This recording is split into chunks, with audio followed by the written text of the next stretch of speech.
Bapak Baharudin Yusuf Habibie atau yang dikenal dengan B.J. Habibie adalah seorang politisi, insinyur, dan ilmuwan Indonesia yang berperan penting dalam pengembangan teknologi penerbangan di tanah air.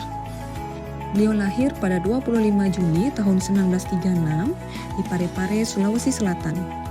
Ia sempat menempuh pendidikan di Institut Teknologi Bandung sebelum akhirnya melanjutkan studi di Jerman. Setelah lulus, Bapak Habibie kemudian bekerja sebagai insinyur pesawat terbang di Jerman sembari mengejar gelar doktor. Kemudian beliau kembali ke Indonesia untuk berkarir atas permintaan Presiden Soeharto untuk memajukan industri penerbangan nasional.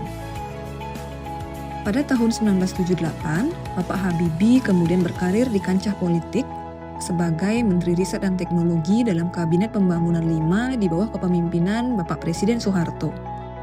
Selama masa jabatannya, Bapak Habibie berhasil memajukan industri pesawat terbang di Indonesia dengan mengembangkan pesawat NC-212, pesawat NC-235, dan pesawat N250 Gatot Kaca.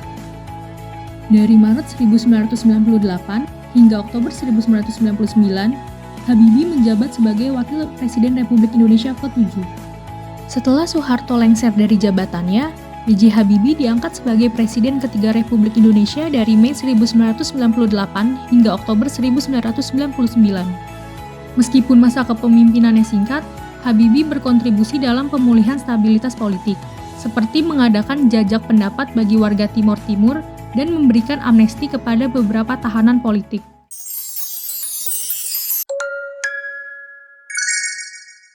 Bapak Habibie merupakan pemimpin yang sangat peduli terhadap rakyatnya.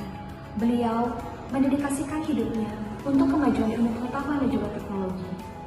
Salah satu visi beliau adalah memajukan Indonesia di industri dirgantara. Ini merupakan bentuk nyata dari orientasi pelayanan. Beliau mengedepankan kepentingan rakyatnya di atas kepentingan pribadi maupun golongan. Nilai yang kedua adalah akuntabel. Bapak B.J. Habibie dikenal sangat menjunjung tinggi integritas dan tanggung jawab. Setiap proyek yang dipimpinnya, terutama di IPTN yang sekarang dikenal dengan PT Dirgantara Indonesia, dilakukan dengan perhitungan yang matang dan laporan yang transparan. Ia juga berani mengambil risiko dan bertanggung jawab atas setiap keputusan yang diambilnya demi kemajuan industri strategis. B.J. Habibie adalah sosok teladan yang dikenal karena kompetensinya.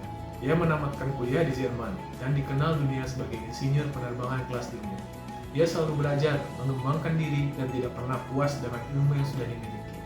Dirinya membuktikan bahwa ASN harus terus belajar dan menguasai ilmu untuk memberikan yang terbaik bagi bangsa. Implementasi harmonis yang dilakukan oleh Pak B.J. Habibie. Meski memimpin di tengah krisis ekonomi dan gejolak politik pasca Orde Baru, Pak B.J. Habibie tetap mengedepankan harmonis dalam kepemimpinannya. Ia membuka ruang demokrasi, menjunjung tinggi hak asasi manusia, dan berani mengambil langkah-langkah yang berpihak kepada rakyat. Ia percaya bahwa setiap kebijakan harus adil dan inklusif untuk semua masyarakat dengan berbagai latar belakang yang ada. Nilai ASN yang berikutnya adalah loyal.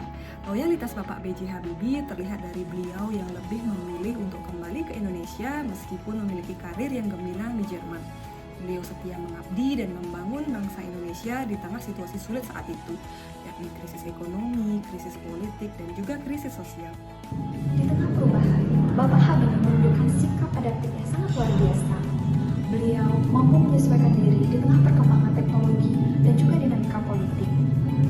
Beliau terus berinovasi dan berani mengambil tindakan yang progresif. Ini demi kemajuan Indonesia di tengah tantangan. Nilai ASN yang terakhir adalah kolaboratif. Bapak B.J. Habibie membangun IPTN dan juga teknologi Indonesia bersama ribuan anak bangsa. Beliau percaya pada kolaboratif, bukan kerja individu. Kita sebagai ASN muda, kita harus mengedepankan kolaborasi dan kerjasama untuk mewujudkan pelayanan yang lebih prima dan lebih baik. B.J. Habibie mengajarkan bahwa pengabdian kepada bangsa memerlukan kompetensi, tanggung jawab, dan semangat kolaborasi. Sebagai ASN muda, mari kita jadikan nilai berakhlak sebagai kompas pengabdian kita. Karena menjadi ASN bukan sekedar bekerja, tapi juga mengabdi.